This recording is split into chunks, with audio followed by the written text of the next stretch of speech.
everyone. Welcome to episode 3 of the Flyers edition of Inquirer Live at Gameday Central. My name is Jackie Spiegel, and our guest today is someone who was the Flyers' 6th-round pick in 1983. He's a 3-time Stanley Cup champion with a team we will not name, obviously, on a Flyers podcast.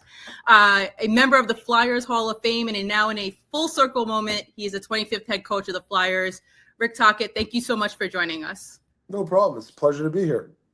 So before we delve too far into your background and why you came back and your thoughts about being back in Philadelphia, training camp just ended. How do you see things shaking out? How do you think things have gone thus far? I know it's only been 3 weeks-ish, but how do you think things have gone so far? Yeah, I think, when you're in this situation, coaches always want time, to implement your system. And that's been great, that part. I mean, we haven't had a lot of time to dive in because different rosters, 7 exhibition games. So that's been a little tough on the staff, but overall, the players have been really coachable. They want to learn. They want to know new stuff. I want their feedback also. I think it's a group kind of atmosphere. I want a partnership with the players. But there's a certain way that we have to play. And I think that's what we're trying to get to our game, right? It's going to take some time. But for the most part, I thought all camp guys have been really bought into listening and trying to learn new things. How hard is it to implement a system that might, because hockey's hockey, right? But how hard is it to implement a system that it's not maybe super different, but there's obviously tweaks and things that you want differently done? Yeah, the hard part in hockey is you want reads, right? You want to read and you want an awareness to know, which is my man or when to go and when not to go. But you also don't want the players to be robotic. So you give them your system because a lot of things have to happen organically. You can tell the player on these certain situations that will happen. Here, the team's going to climb out of the corner. Who's got responsibilities? Well, a team might throw a different wrinkle at you, and you have to adjust from that. So if you're robotic, it can kind of hurt you. But if you're more like, okay, I know the concept. I know what Talk and the staff want. And whatever situation comes, if we stay in the concept, and we're aggressive, we'll be okay. So I think we're not there yet. It's going to take some time, but I want these guys to happen organically too. I don't want them to be robots. That's my biggest fear, because when you're robots, then you become robotic, and then certain things happen, and you kind of you almost go dead in your brain a little bit. You're like, what do I do now? Because that's not what was told me yesterday. So that's the fine line we got to find, the sweet spot we got to find as a team. Someone who's definitely not a robot on this roster is Matvei Michkov. You were out west, obviously, last year. You were in Vancouver. You only saw him twice. Now you've been around him. I'm sure you've talked to him plenty over the summer. Now you're really around him now for training camp. Has he come as advertised? What has it been like working with Matvei Michkov? Yeah, this kid wants to be the best, right? He wants to score goals. He wants to win. So, he's his second-year pro. He's going to his second full season, 19 years old, 18 years old. So I don't want to push the envelope too much. I think that we got to keep the pressure off him. But the one thing that he does, he wants to win, and he wants to be the guy, which is great. But there's a process to get there, and I think he's been great to work with in the sense that I'll ask him questions on the power play, and he'll call me over and he'll go, coach, this here is here. So we're getting through that universal language. And I think, as the season goes on, I think his English will get better, and that will make him better to communicate. But for the most part, he's a guy that really wants to learn on new things, like even the power play, which has been half decent here in the training camp. And he's getting his touches. So hopefully he can just keep working on that. Well, I can say, as someone who's been in the locker room, his English, he's chatting with us, just in conversation in the locker room. Definitely different than last year. But you also have another newcomer who's also very creative, very much not a robot, in Trevor Zegras.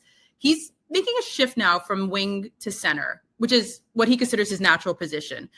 What have you seen from him, and how difficult is that to make that move for someone like as young as he is? Well, first of all, he hasn't played center a lot of years, right? So he's been on the wing. And then people come to the detractors, right? He can't play center. He's not good down low. So he's going to have that pressure. And I told him, we just got to take little baby steps every day. There's going to be some bumps along the way. In Jersey, for instance, he wasn't where he's supposed to be on the goal, but he knew it. He came up to me after. We watched it on video the next day in practice. We just had practice. We worked on it, and now he goes, "Talk, I got it." So that's what you have to go through. That's a process. You can't get mad at him. It's just it's new to him. It's been a while, so we'll just keep working on this. It's a little bit of a project, maybe. Hopefully, he can get the defensive part of it. Even on forechecks, knowing where to go in certain situations, and we'll see where it goes. But I want to give him a chance, and for a guy that hasn't been there much long, he's been okay. So defensively, so we'll keep working on his game, but he's a great kid to work with. He's a pleasure to coach.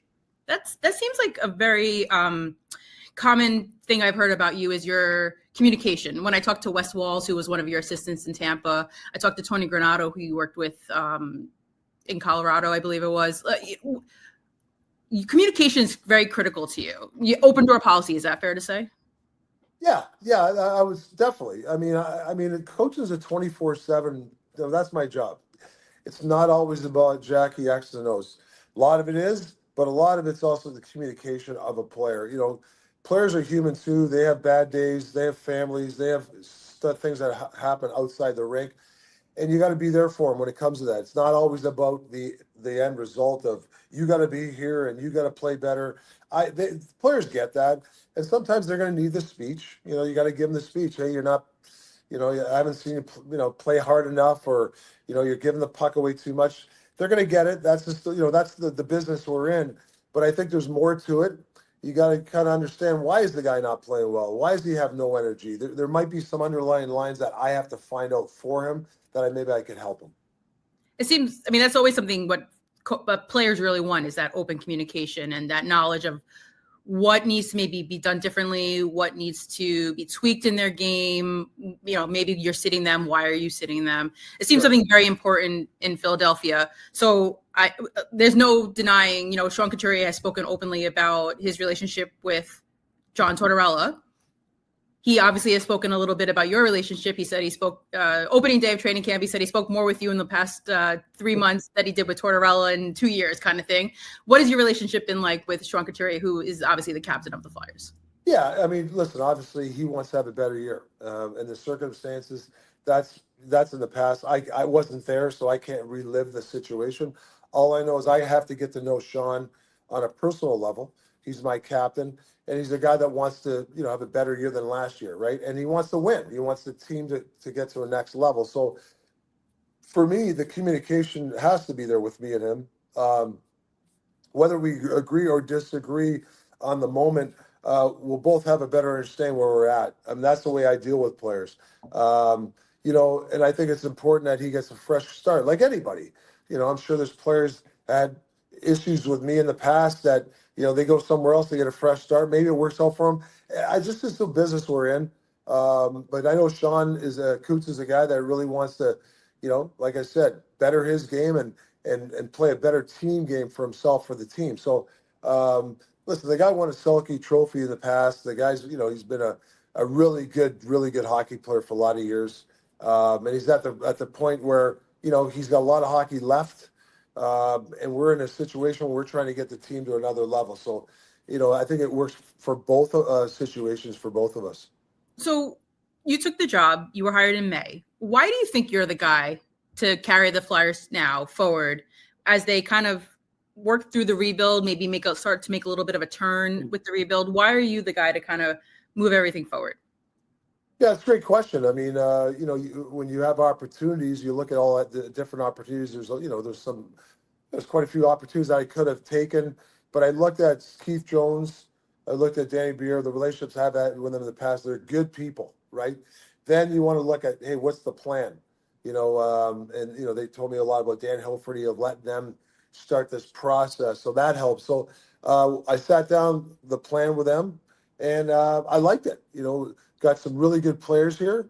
Danny wasn't ready to really push the chips in yet the last couple of years, and now we're at a point where, like he said, we don't want to be sellers at the trade deadline. We want to start adding, whether it's through free agency or through the draft, really good hockey players to kind of put together a foundation.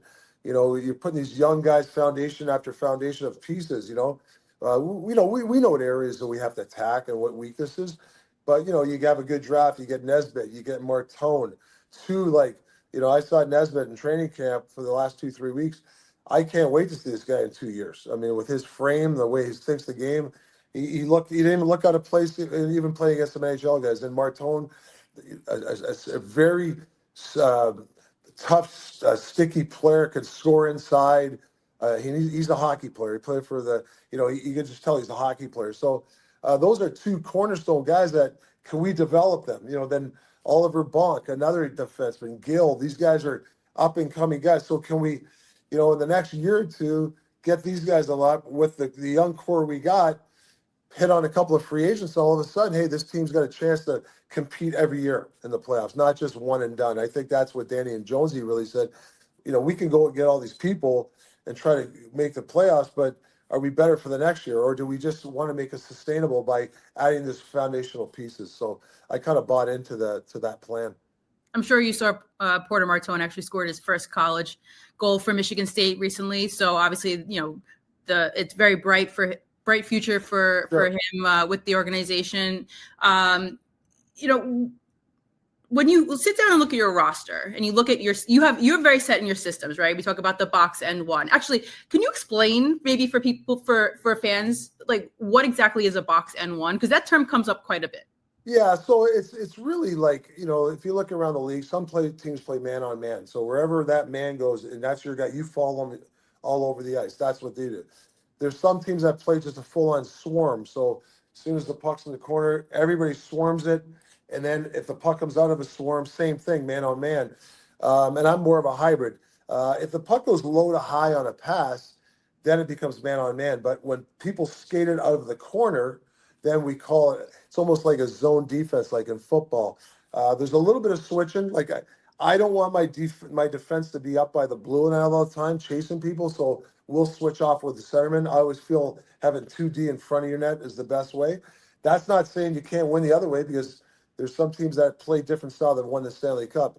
I feel safer in that time, and I think the goalies, it's better for me personally, it's better for the goalies. But there's a lot of different communication and a lot of different points. When do I switch and when I don't? And when you don't find the sweet spot, there could be breakdowns. And there could be breakdowns in Jackie, in any system. Right. But I find in this, if there's a breakdown, if there's a mistake, you can cover up for that mistake on this way. For me, I think personally it's better. But, like I said, you can win with other systems. Don't get me wrong. Do you tweak it? I know some coaches, like, they make the system for their players. Other coaches say, this is my system, and that, you need to fit this into this. But do you tweak it a little bit for your guys? Yeah, I don't know this roster like 100% well. It's only we only 3 weeks. We have some new staff, so I would say we will tweak some stuff, because there might be some stuff that you see, hey, we're not adapt to it. Maybe the personnel, or maybe it's just too hard for somebody to then I might have to switch. But to that point, I don't really want to switch. I don't want to tweak. I want to see if these guys can get it. And it's going to take some time. But I have no problem tweaking your system 100% to adapt to the style of your players. Are you a chatty coach? Are you this talkative on the bench during games? Do you like to constantly talk to guys, give feedback? Yeah, but I'm very sensitive to that, because I play the game, and I'm not quite sure I want to coach in my ear every shift to tell, correct me on every little thing. I think that's important, that I got to pick my spots. I'm a lot better the last bunch of years in that. So I won't get to a player in his ear if he makes a mistake. But obviously if there's multiple mistakes, or if there's a trend another team's doing against us, I have to stop the trend. That's when you have to teach, or that's when you have to go to a player. Hey, they're hitting the wide side here on this play. So right now we're going to have to probably have the weak side deep back off a little bit, and maybe have the forward go. That would be a tweak, instead of like the defenseman would go. So that would be in game. And if we saw a trend, and then hopefully the players will pick up on that, and they can, during a tweak or during a system change, they can come, they can make the switch. And you're pretty emotional too. If I remember correctly, there's like a meme or something where you come off the bench in Vancouver and high five a fan, I think it is. Well, that's a little out of character. I think that's what I very rarely, I'm pretty even keel guy. I'm not a rah-rah guy, but it was a big playoff game, and yeah, they caught me in a good moment. Yeah, I was pretty excited. What's for fans? They don't see the typical day to day, right? They don't see this practice. You come talk to us. You get on the bus, and can you take people through maybe like a typical game day? Yeah, so yeah, I'll do both non-game and game day. Like a game day is usually, well, sometimes it's a skate, so it's a 10:30 skate, a morning skate, and sometimes it'll be an optional.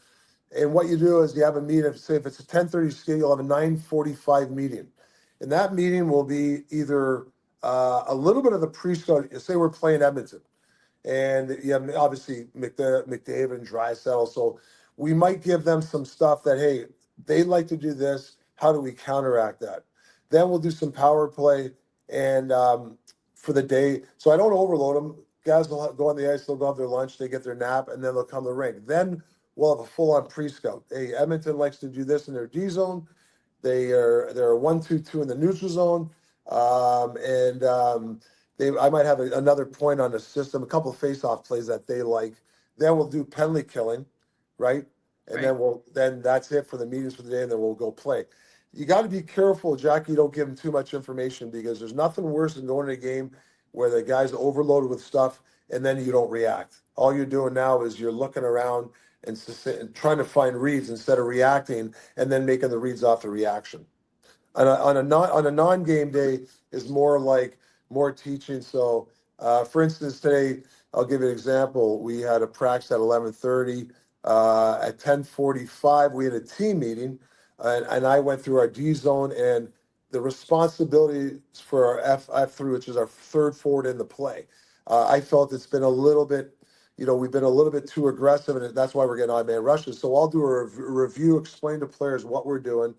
Then we'll have a practice plan, tell the players what we're going to do at practice. In the meantime, Jay and Yogi and Todd have had video with a couple of players, individual players. And then after practice, we had some more individual videos. And then the coaches had some extra guys on the other rink doing extra work. So all that's taken. They're probably, after getting their workout in, they're probably at the rink from like 10 o'clock to 2 o'clock. They get their lunch and they're out of there. So today was a little bit longer day because we had the day off and it's the start of the season, but I don't really like to go give these players too much information. Obviously, USA Hockey is a big proponent of that. So the guys know the drills and everything that's going to be happening. Do you do that? Like you give them like, we're going to do this drill here, so they know. I like to explain. Yeah, I like to explain why. Like, hey, today we did a D zone coverage drill, and I explained what the drill was and why we're doing it, because there's some reads off this drill that I want these guys to cut. It organically should happen. I don't want them to say, well, we're going to take the puck here and you got to go here. I tell the guy the puck here, I'll tell you, I'll blow the whistle when I want everybody to go. So the puck here might go around the net, and then I'll blow the whistle, and then they have to react off it. I don't want them to know exactly every time I'm telling them what the drill is, because all of a sudden now you become robotic. So there's got to be a little bit of variety in those drills. You also, it seems like you talk to guys a lot on the ice. I saw you and Travis Konechny having a very long conversation recently. You talked to Sanheim. How important is it to kind of, especially new and still lend? I mean, obviously Sanheim and Konechny are two players specifically a lot about because you coached with them at the Four Nations, potentially coaching with them at the Olympics. I mean, do you kind of think that's really important to build those relationships just by having like conversations on the ice or having the guys come up to you and asking you questions in a practice setting? Yeah, you just said it both ways, right? Sometimes I'll go grab a player. I actually like when they come grab me and they'll go, hey, Talk, on that drill, if this happens, what do you want? Or, hey, Talk, the power play. Like, I don't want to always have to go find a player. I actually love when they come to me. It's a two-way street. I will grab them, don't get me wrong. And I think it's important. I'm not sure you can go a couple of days without somehow getting some kind of contact with a player, whether it's 2 minutes at the coffee machine or if it's 2 minutes in your office, or it could be 15-minute meeting with video. So I think it's important that, and the other coaches get to these players too. I don't really like, I think some of the players complain in the past, not here, I'm saying in general, like just the NHL player in general, is they're like, yeah, I never really talked to the coach. I don't really say much. You never. I mean, if that happens in my dressing room, then I'm not doing a good job. Then I've failed as a coach. So I want to make sure that my staff and myself can get to any player at any time, and vice versa. They come to us where they have the open door. Is that something you learned maybe from your playing days? Someone who was a coach for you, that philosophy, or is there anyone maybe who mentored you as a coach? Yeah, there's a lot of good coaches I've had, and it was a different game a little bit when I played. Um, the coaches were really more direct. There wasn't a lot of two-way action. It was like, hey, we're doing it this way, and that's just the way it was done. But the coaches I had were very clear. I know Mike Keenan was obviously, I thought he was ahead of his time when it came to practices, and he was a really good bench coach. Scotty Bowman, probably the best bench coach in the history of the NHL. He just knew when to get the right guys on the right ice. He's the guy that used to like having pairs, and he'd rotate the wingers in every 3-4 games. He felt that would keep a line fresh. I understand that, makes sense to me. And then you go, Craig Ramsey is in Philadelphia, real nice guy. He let the leadership run the room. He didn't have to come there and yell and scream. He was more of a father figure. Jim Schoenfeld was I really like Jim Schoenfeld was a father figure. There's a lot of these coaches that I take a little bit from that really helped me. But at the end of the day, you are who you are, and you become. I feel the way I got to coach today's player. You got to be communicative, and you got to be a partner with them if you want to survive in this league. You mentioned in press conferences that you've played a lot of different roles. You played on the first line, you played on the fourth line when you were a player in the NHL. Do you think that helps you with today's players, that you've been in every single player's shoe, possibly on the, at least for the forward group? Does that help you connect with the guys today? I think so, because like I said, Jackie, I mean, I've been a frontline player. I've made the All-Star team. I've been that player. I've also been on the other end where I was a fourth line guy, or a guy that maybe didn't play. So I have experience in all different roles. I have been a captain. I have been an assistant captain. Also been a guy that had to be a role player. So I understand and I respect every role. We just don't cater to the star player. I mean, a team, how do you win? It's 21 guys, 23 guys. Teams that win the Stanley Cup, as much as you remember the star player, you go, hey, I remember this guy that played 10 minutes. He was crucial. He scored a big full goal for us, or he blocked a shot, or he penalty killed. I think that's what makes a great team, and I think it's important that we all respect everybody's kind of role. And I think that's my advantage is I've played all those different roles. You obviously a member of the Flyers. You're in the Flyers Hall of Fame. There's been some criticism before your hiring and around your hiring about, sure. There's Keith Jones, there's Danny Briere, all former players. And there's obviously other former players in other management roles like Bobby Clark, Bill Barber. They're all senior advisors. Patrick Sharp's an advisor, John LeClaire. Do you think it's a strength? Because there's obviously criticism about constantly bringing in guys who have played here, but is it a strength because of maybe how much you guys care about the organization? Yeah, I don't know. I mean, the guys that you just mentioned are high character guys, a hell of hockey players, high character, and successful people. So, yeah, I get. I mean, the old Flyer. The part I don't is the old Flyer. I mean, I haven't been around here in 25 years. I've been other organizations. I've morphed my own ideas. I've picked up great ideas from other people. I've coached some star players, either as a head coach or assistant coach. So for me, I don't see it that way. I used to play for the Flyers, and when I was here, it was a very successful time as a player. Johnny LeClaire, Patrick, all these guys are successful people. So that's the way I look at it. Keith Jones obviously is a great hockey brain. Danny Briere, he's been around different organizations. So yeah, no, I get it. I mean, I understand it, and but for me, I honestly don't even listen to it because to me, I would say it makes no sense. But if there's people there, when you listen, when you're not winning, it's been years you're not winning, you're going to get criticized. That's just the way it is. So hopefully we can turn the table around here and make people believe.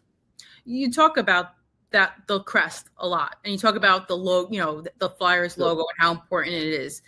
Why is it so important? And how does that maybe motivate you, that importance of it? Yeah, I've always felt like hockey's a team sport. And, the pride of like you come out with your jersey on and you have that, that emblem of the Flyer. Right? I'm sure other teams have the same feeling, right? You have that. And you walk off a bus and you're walking out, you're the Flyers, you're going to another team's building and they're like, and I want the other team to say, hey, they're going to have a tough game. This is a tough team to play against. They play hard. They're uncomfortable to play against. They don't get rattled. These are the attributes that you want to protect the crest, right? So I talked to the players in training camp about this. We want to do the right things and we want to represent the crest because that's the only way I know. It's not about it, but we're not coming into the building and we're talking about star players or talking about individual players. There's no identity. To me, you're coming and you're playing the Flyers. You're playing a team that, like I said, is an uncomfortable team to play against. So I'm a guy that wants to protect that crest. And how do you do that? Well, you play the right way. You train properly. We say the right things in the media. We have each other's back. That's how you protect the crest, and that's how you become an identity. Your own identity in the city. Well, I was just going to ask. I mean, Keith Jones talks a lot about needing to get back to the Flyers' identity, and needing to get back to where the Flyers belong. And how would you identify that? What do you consider that identity of the Flyers organization? Yeah, but I think it's a broker. Every coach does the same thing. They want to be, any press conference, right? We all say the same thing, but it's true, right? So you have to execute it. But you want to be uncomfortable to play against. You want to be a smart team that doesn't beat yourself. You want to be a team that has a bunch of players that are selfless and an organization that's first class that will do anything for its players and its family. We all strive for that. The Flyers have done that for years. They're our family. They take care of the extended families. They make sure everybody's comfortable. They've always done that really well. Now you have to translate that on the ice, of winning. And that's what Keith's saying. That's what the Flyers do. You want to protect your own, and it's no different than on the ice. So that's what I think what Jonesy's saying. And I think it's important that we all believe in that sort of stuff.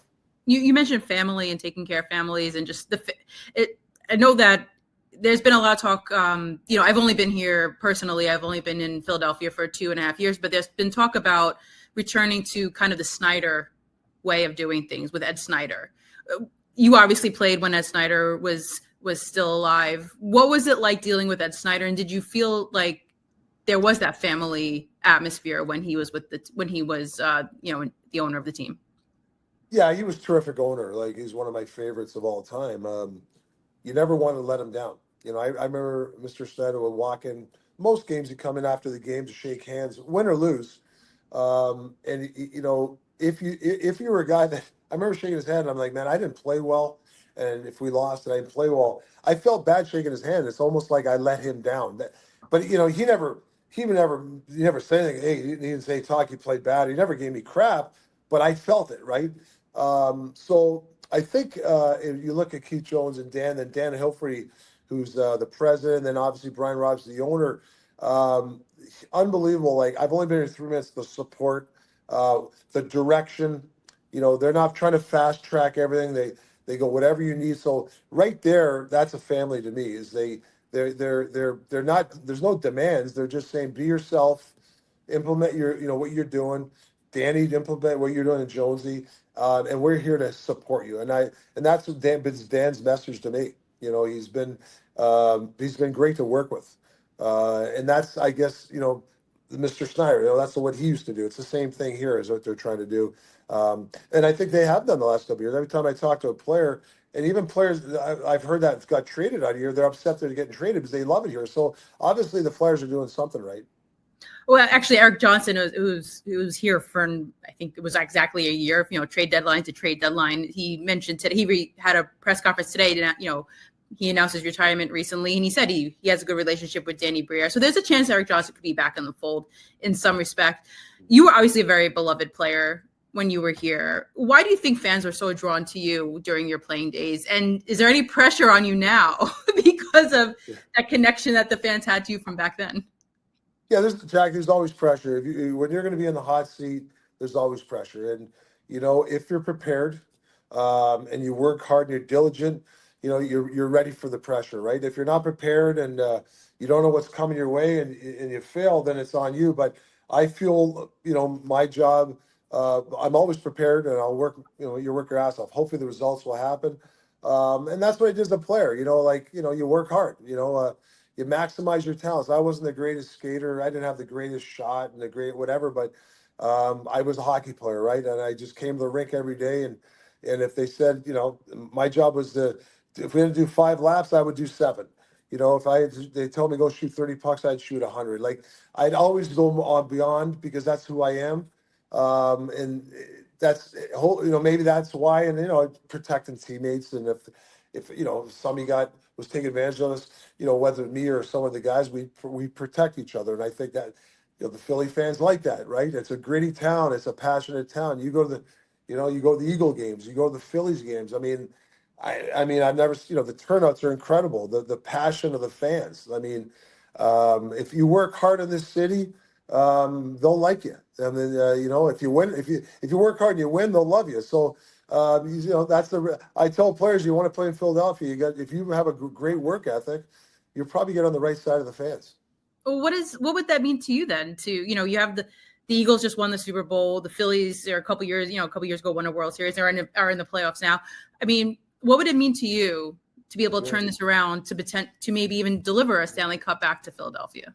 Well, you're jealous, right? I mean, I went to the Eagle game the other day, and your parking lot's full. You're talking about the Super Bowl champs last year. Other than they lost the other day, but they're 4-1. They're a powerhouse, right?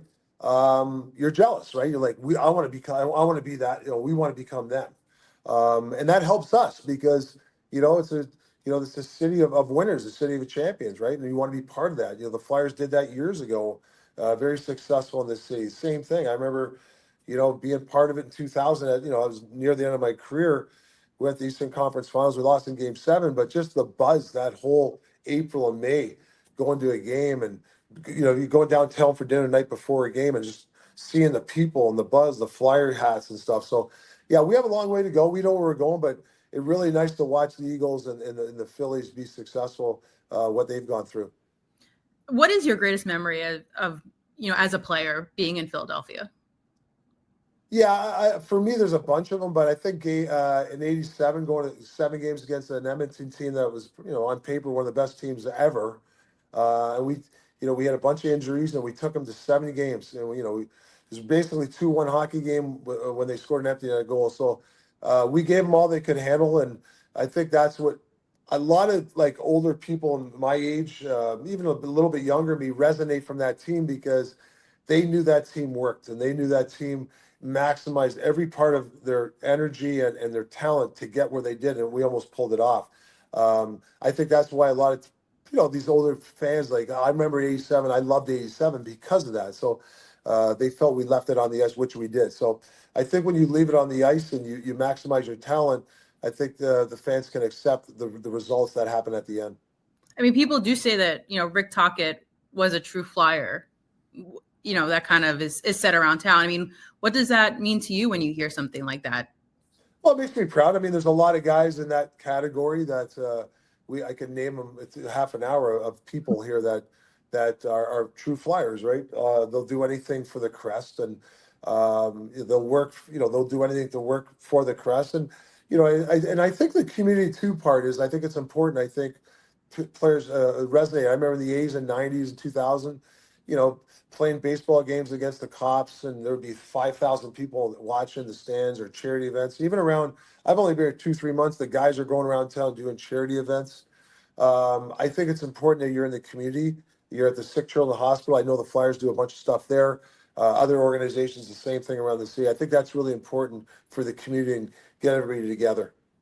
Oh, speaking of charity events, Garnett Hathaway has a new beer out. Have you tried it yet? I have not tried it. He's got a case for me. I actually feel bad because I was gone and I missed his charity event, but yeah, I can't wait to taste it. It's an IPA, an approachable IPA, according to Garnett. So I've actually had it. It's quite good. But I mean, who was maybe like a favorite teammate of yours during your days? And you don't have to say Keith Jones. Yeah, I know. Yeah. Yeah, I already got the contract. I don't have to say it now.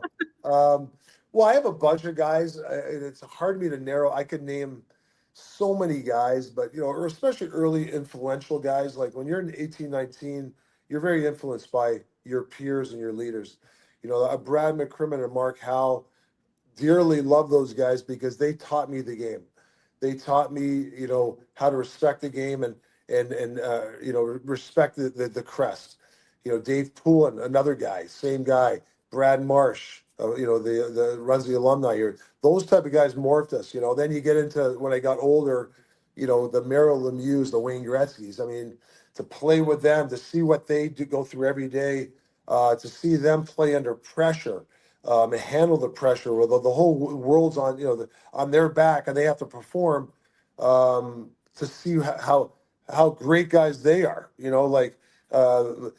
All this pressure and they're still great guys. So there's just a list of it. Murray Craven back then, Scotty Mellenby. So it's I could go down the list. When I won the cup, Kevin Stevens, Yager, Brian Tocchet, Ronnie Fred. There's just so many guys. The Canada Cups. Paul Coffey's one of my best friends. He learned the game from him. So there's so many guys I could go. I don't want to miss guys, but Craig Berube. I still talk to almost every day now.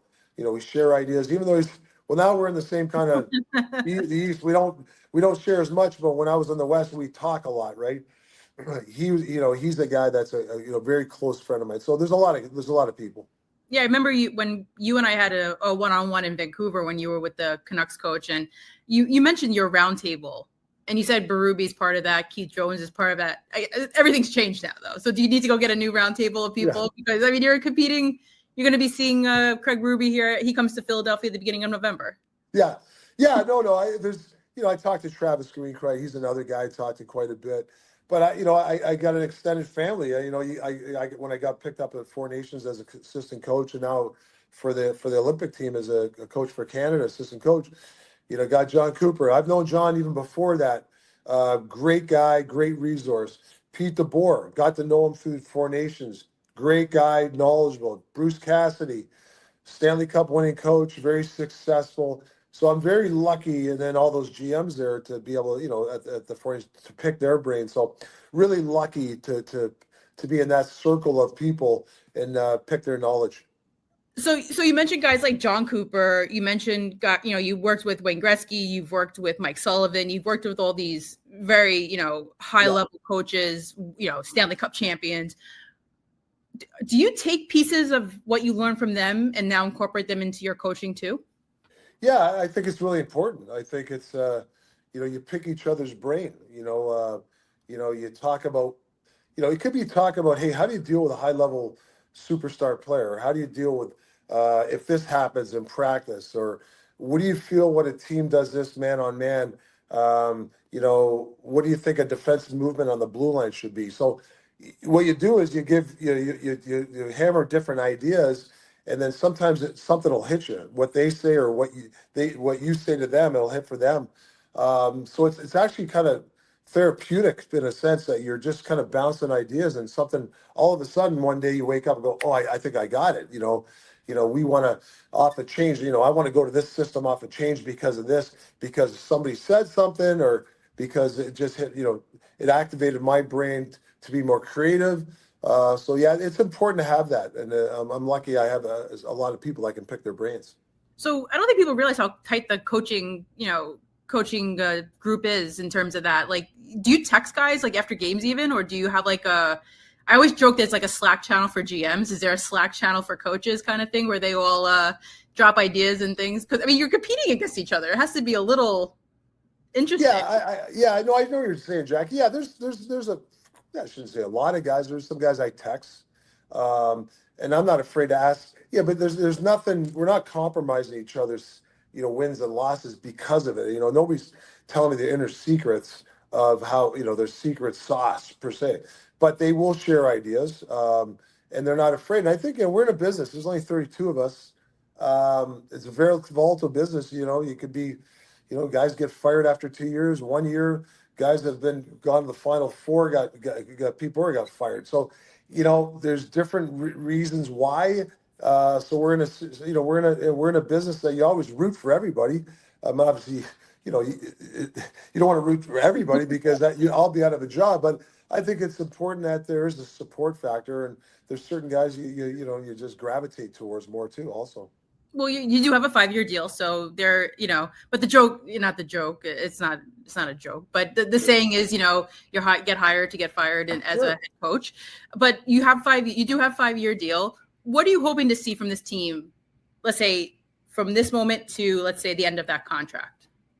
Yeah, well, I think you obviously create an identity. Like, who are the Flyers? First of all, it's not Rick Tocchet. It's not about Rick Tocchet. It's the Flyers. It's the emblem. So who are we?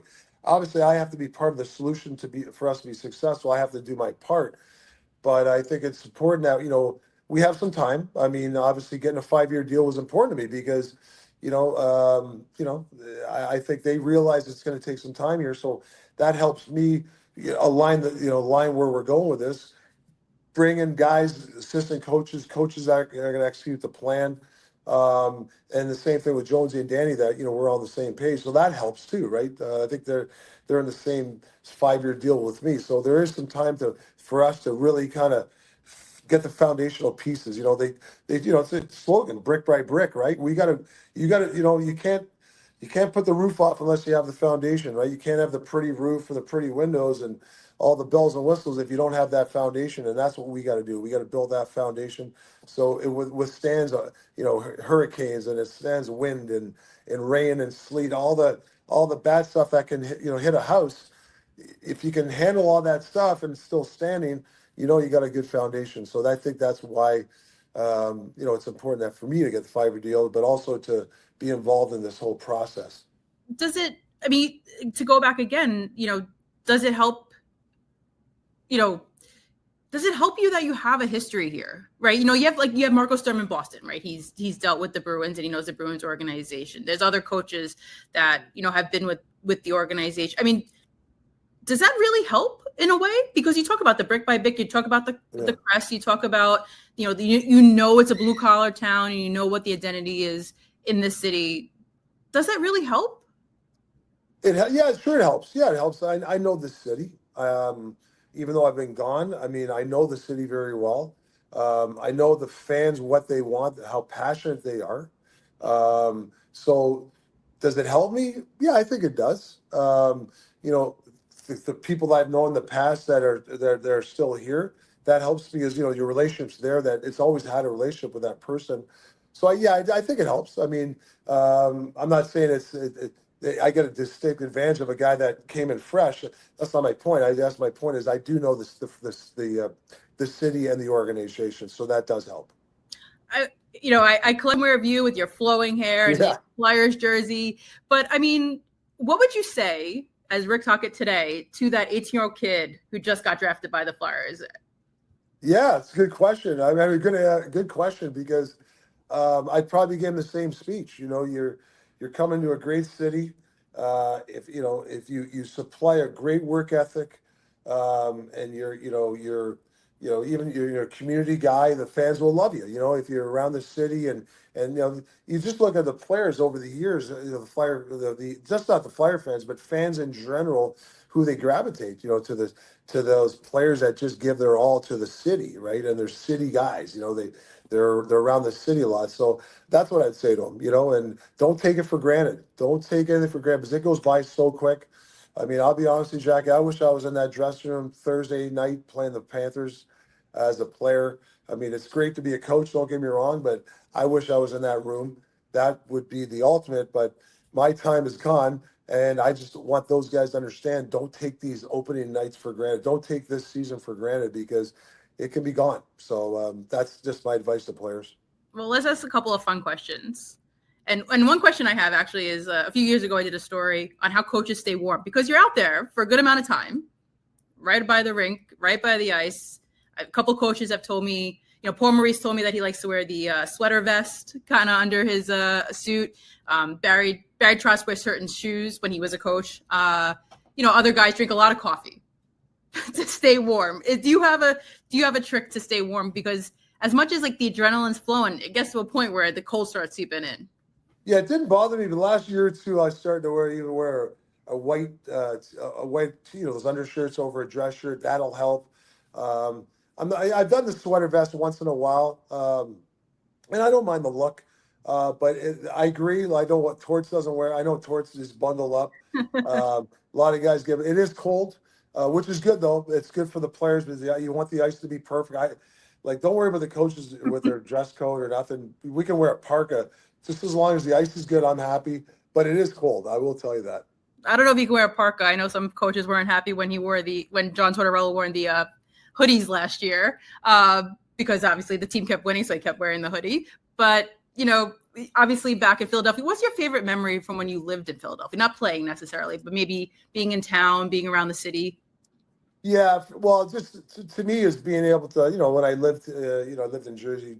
You go to South Philly back then, great Italian restaurants, or in the summers go to the shore. I mean, an hour drive. I used to have a house in Ocean City. There's so much fun things to do.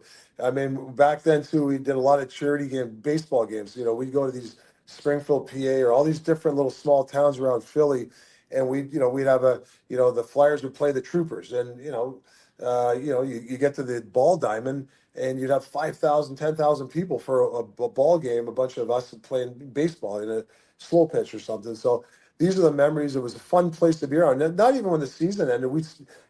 I lived around here after the season ended because it was such a great place to live. So, but yeah, listen, you can go to a million. I mean, I love the cuisine in Philadelphia. I'm Italian.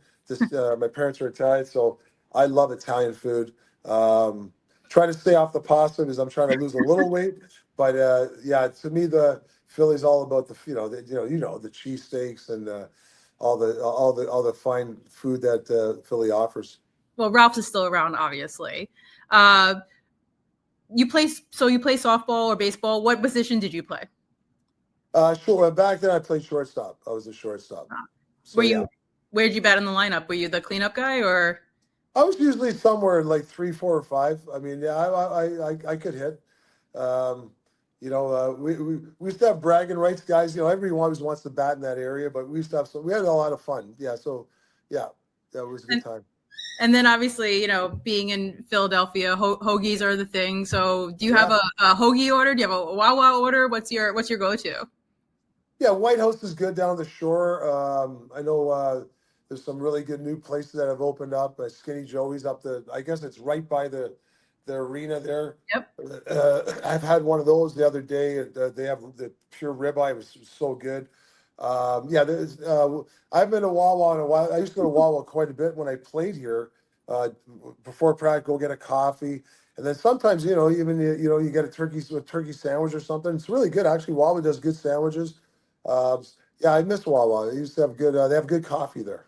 They do have good coffee. I'm personally a cold brew fan. I don't know. I don't think cold brew feels like a new thing, but highly recommend. Obviously, Jersey Mike's is very popular among the current players. Good. Yeah. Oliver Bunk and Denver Barkey talked about that. How they ate a lot of subs of like Jersey Mike's subs over the summer. Just to kind of wrap it up though, Rick, like how excited are you to be back, and how excited are you to get finally going with the season? Yeah, I'm. I've been a little antsy the last month to get before camp to get things started, and now you're into it, right? And so there's a lot of you want to coach so bad, you want so many ideas to give the players, but I got to be careful because I think it's a new situation. We have some young players here, and I got to be very patient. We want them to know everything right away. We want them, hey, on this system they got to know it. And they're like, well, you got to cut them some slack. We got to give them a little bit at a time, and that's what hopefully. And my staff's great. They tell me this all the time. You can't. We got to crawl before we run, and that's what we're doing right now. Is we're just going to take steps inch by inch to get where we want to get to. All right, everybody. Thank you so much. That's going to do it for today. A big thank you to Rick Tocchet for joining us and everyone tuning in to the third Flyers edition of Inquirer Live at Gameday Central. Thanks so much.